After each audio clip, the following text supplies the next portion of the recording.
오늘 시간에는 아버지와 아들은 주종관계, 이 제목으로 하나님의 말씀을 살펴보도록 하겠습니다. 아버지와 아들은 주인과 종의 관계가 되어지게 됩니다. 그래서 이 시간에 아버지와 아들은 주종관계, 이 제목으로 하나님의 말씀을 살펴보도록 하겠습니다. 그래서 빌립보서 2장 6절에서 주님께서는 본래 하나님의 본체이신데 종의 형세를 가지셨다고 말씀을 하시고 있습니다. 빌립보서 2장 6절에서 그는 근본 하나님의 본체시나 하나님과 동등됨을 취할 것으로 여기지 아니하시고 오히려 자기를 비워 종의 형체를 가지사 사람들과 같이 되셨고 사람의 모양으로 나타나사 자기를 낮추시고 죽기까지 복종하셨으니 곧 십자가에 죽으심이라. 자, 그는 누구이신가 하면 십자가에 죽으셨던 우리 주님이 되시겠고, 주님께서는 본래가 하나님의 본체시라고 말씀을 하시고 있습니다. 그런데 자기를 낮추시고 종의 형체를 가져서 사람의 모양으로 나타나셨고 죽기까지 복종을 하셨다고 말씀을 하고 있습니다. 그래서 우리가 알아야 될 것이, 십자가를 지신 주님께서는 본래가 여호와 아버지가 되시겠는데, 스가랴서 11장 13절에서 은 30에 헤아림을 받으실 것이라고 말씀하신 만군의 여호와가 되시겠는데, 자기를 종의 모습으로, 종의 모양으로 나타나셔서 복종을 하셨다고 말씀을 하고 있습니다. 그래서 여기에서는 종의 모양을 취하신 것이 되겠는데, 종의 모양을 취하셨지만은 본래는 여호와 아버지가 되신다는 사실입니다. 그래서 십자가를 지신 주님과 만군의 여호와께서는 주인과 종의 관계가 아니라는 사실입니다. 본래는 주인이신데 종의 형체를 가지신 것 뿐이지 주인과 종의 관계는 아니라는 것. 왜냐하면 본래 같은 한 분이 되시기 때문입니다. 여호와께서는 친히 십자가를 지신 주님이 되셨다는 사실입니다. 그 주님께서 바로 여호와 아버지가 되신다는 사실. 그래서 주인과 종의 관계가 아니라는 사실. 그리고 이제 진짜 아들이 나타나게 됩니다. 그래서 아버지께서는 십자가를 지시고 백성들의 영혼을 속량을 하셨고, 그 아들은 자기 영혼이 수고를 해서 바로 영혼을 제물로 드려서 백성들의 무덤에 들어있는 몸을 속량을 하게 됩니다. 그래서 고린도전서 15장 28절에서 만물을 그에게 복종하게 하실 때에는 아들 자신도 그때 만물을 자기에게 복종하게 하신 이에게 복종하게 되리니 이는 하나님이 만유의 주로서 만유 안에 계시려 하심이라. 자, 아버지께서는 만유의 주로서 만유 안에 계시려 하신다고 말씀을 하고 있습니다. 그래서 그 아버지에게 아들이 복종하게 된다고 말씀을 하고 있다는 사실입니다. 그래서 여기에서는 바로 주인과 종의 관계가 성립이 된다는 사실입니다. 바로 주인은 아버지이시요 종은 독생자. 그래서 독생자는 만물을 자기에게 복종하게 하신 아버지에게, 바로 만군의 여호와께 복종하게 될 것이라고 말씀을 하고 있습니다. 그래서 요한복음 8장 28절에 보게 되면 아버지께서는 그 아들을 가르치신다고 말씀을 하고 있습니다. 아버지께서는 그 아들을 가르치신다는 것. 그래서 요한복음 8장 28절에서 너희가 인자를 든 후에 내가 그인 줄을 알고 또 내가 스스로 아무것도 하지 아니하고 오직 아버지께서 가르치신 대로 이런 것을 말하는 줄도 알리라. 자, 여기서 인자를 든다는 것은 십자가에 들리신다는 말씀이 아니라 인자를 열방을 향해서 기치로 든다는 말씀이 되겠습니다. 이사야서 11장에서 여호와께서 열방을 향하여 기치를 세우신다고 할 때 그 기치를 세우시는 것이 인자를 드는 것. 그래서 그가 아버지께서 가르치신 대로 이런 것을 말하였다고 증거를 하고 있다는 사실입니다. 아버지께서는 아들을 가르치시게 되고 그 아들은 아버지께서 가르치신 대로 말씀을 하게 됩니다. 그래서 이사야 50장 4절에서 주 여호와께서 학자들의 혀를 내게 주사 나를 곤고한 자를 말로 어떻게 도와줄 줄을 알게 하시고 아침마다 깨우치시되 나의 귀를 깨우치사 학자들 같이 알아듣게 하시도다. 자, 주 여호와께서는 독생자의 귀를 깨우치시게 되고 학자들 같이 알아듣게 하신다고 말씀하셨습니다. 그래서 주 여호와께서 가르치신 대로 그 독생자가 백성들에게 말씀을 하게 된다는 사실입니다. 주 여호와께서 학자들 같이 알아듣게 하셔서 아버지께서 가르치신 대로 말씀을 하게 된다는 것. 그래서 아버지께서는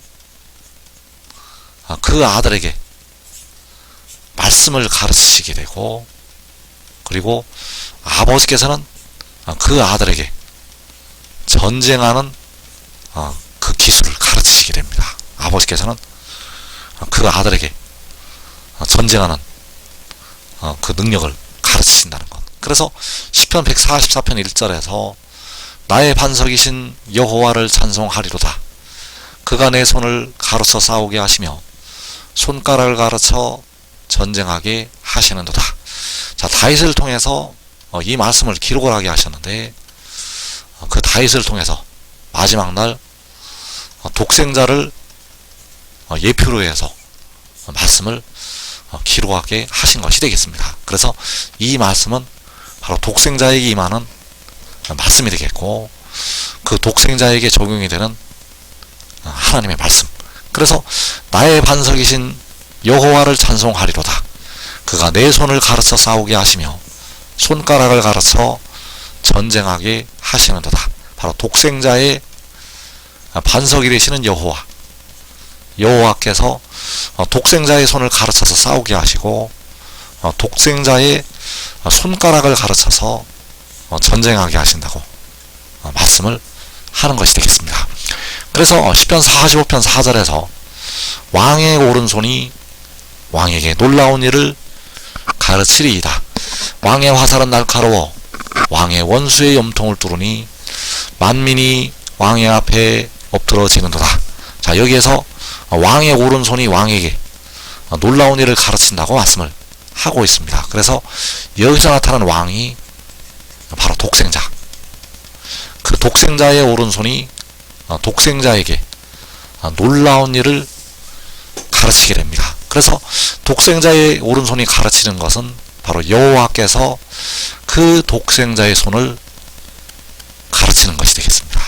독생자의 오른손이 가르치는 것은 여호와께서 독생자의 손을 가르치시는 것. 그래서 왕의 화살은 날카로워 왕의 원수의 염통을 뚫으니 만민이 왕의 앞에 엎드러지는도다. 자, 왕의 화살은 바로 독생자의 화살이 되겠고 그 독생자의 화살이 날카롭다고 말씀하셨습니다. 그래서 만민이 독생자 앞에서 엎드러질 것을 말씀을 하고 있습니다. 그래서 여기서 나타나는 만민이 바로 백성들을 괴롭히고 학대했던 이방 나라들이요, 이방인들, 바로 땅에 거하는 자들, 그 땅에 거하는 자들이 왕의 앞에, 바로 독생자 앞에 엎드러지게 됩니다. 그래서 계시록 6장 5제인에서 땅에 거하는 자들을 심판하여 우리 피를 갚아달라고 하나님의 자녀들이 아버지께 부르짖고 있습니다. 우리 피를 갚아달라고 땅에 거하는 자들을 심판해서 우리 피를 갚아달라고 하나님께 부르짖고 있는데 그 땅에 거하는 자들이 바로 이방 나라들이요, 백성들을 학대했던 만민, 그 만민이 독생자의 앞에서 엎드러지게 된다는 사실입니다. 그래서 여호와께서는 그 아들의 손을 가르쳐서 싸우게 하시고, 그 만민과 싸우게 하시고, 바로 이방 나라들과 싸우게 하시고, 독생자의 손가락을 가르쳐서 이방인들과 전쟁을 하게 하신다는 사실입니다. 그래서 요한복음 5장 20절에서 아버지께서 아들을 사랑하사 자기가 행하시는 것을 다 아들에게 보이시고, 자, 아버지께서는 만군의 여호와, 아들은 독생자. 자, 여호와께서는 독생자를 사랑하셔서 여호와께서 행하시는 것을 다 독생자에게 보이시게 됩니다. 보이신다는 것은 바로 그 아들에게 가르치시는 것이 되겠습니다. 다 아들에게 보이신다는 것은 그 아들에게 다 가르치신다는 것. 그래서 아버지께서 자기가 행하시는 것을 다 아들에게 보이시게 되고, 또 그보다 더 큰 일을 보이셔서 백성들로 놀랍게 여기게 하시리라고 말씀을 하고 있습니다. 그래서 그보다 더 큰 일, 바로 아들을 통해서, 바로 독생자를 통해서 그 보여주신 일보다 더 큰 일을 보이게 하시고 백성들로 놀랍게 여기게 하시게 됩니다. 그래서 아버지께서는 그 아들을 통해서 이방 나라들과 전쟁을 하게 하시고, 그리고 하나님의 택하신 백성들에게는 영생을 주시게 됩니다. 그래서 그 일들을 행하게 하실 때, 그 큰 일을 행하시게 하실 때 첫사람 아담부터 이 마지막에 데려감을 얻는 백성들까지 전부 무덤을 열고 부활을 하게 됩니다. 그를 통해서 큰 일을 보이실 때 하나님의 백성들이 무덤을 열고 부활하게 된다는 사실입니다. 그래서 그 백성들이 부활하기 전에 먼저 하나님의 백성들의 피를 흘린 이방 나라들과 전쟁을 하게 하신다는 사실입니다. 그 이방인들과 싸우게 하시고 이방 나라들과 전쟁을 하게 하신다는 것. 그래서 여호와께서는 자기가 행하는 것을 그 아들에게 보이시게 됩니다. 자기가 행하는 것을 그 아들에게 보이신다는 것. 그래서 시편 18편 8절에서 그의 코에서 연기가 오르고 입에서 불이 나와 사름이여 그 불에 숯이 피어도다. 자, 입에서 불이 나와 사른다는 것은 바로 만군의 여호와 아버지 입에서, 만군의 여호와 아버지 입에서 불이 나와서 사른다는 것이 되겠습니다. 그래서 이 일을 그 아들에게 보이시게 됩니다.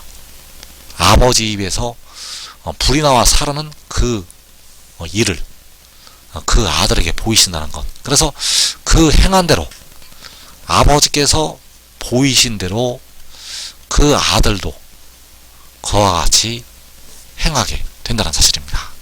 그래서 이사 11장 4절에서 그의 입의 막대기로 세상을 치며 그의 입술의 기운으로 악인을 죽일 것이며, 자, 그의 입의 막대기로 세상을 치게 하시고 그의 입술의 기운으로 악인을 죽이게 하시게 됩니다. 그래서 이방인들이, 만민이 왕의 앞에서, 바로 독생자의 앞에서 엎드러지게 됩니다. 백성들을 죽이고 백성들을 학대하고 백성들의 피를 흘린 땅에 거하는 자들이 그 독생자 앞에서 엎드러지게 된다는 것. 그래서 그의 입의 막대기로 세상을 치고 그의 입술의 기운으로 악인을 죽일 때 각 나라와 족속과 백성과 방언에서 아무라도 능히 셀 수 없는 큰 무리가 나오게 된다는 사실입니다. 그래서 그 그가 그의 입의 막대기로 세상을 치는 것은 아버지께서 그에게 가르치셨기 때문입니다. 그가 그의 입의 막대기로 세상을 치는 것은 아버지께서 자기가 행하시는 것을 다 아들에게 보이셨고 그 아들을 통해서 더 큰 일을 보이시게 된다는 사실입니다. 그래서 지금 하늘의 일을 믿고 순종하는 자들, 지금 하늘의 일을 믿고 순종하는 자들은 자기와 자기 온 집이 이 땅에 큰 환난을 면하고 그날에 능력의 천사들로 바로 유다 지도자들로 세우심을 받아서 작은 자가 천을 이루고 약한 자가 강국을 이루게 됩니다. 그래서 그 능력의 천사들, 그들이 바로 의의 나무들이요, 이들은 바로 가지가 되어서 독생자의 가지가들이 되어서 많은 열매를 맺게 되고, 이들이 열매를 많이 맺으면 아버지께서 바로 만군의 여호와께서 영광을 받으시게 됩니다. 이 복된 자리에 꼭 들어가기를 축원합니다.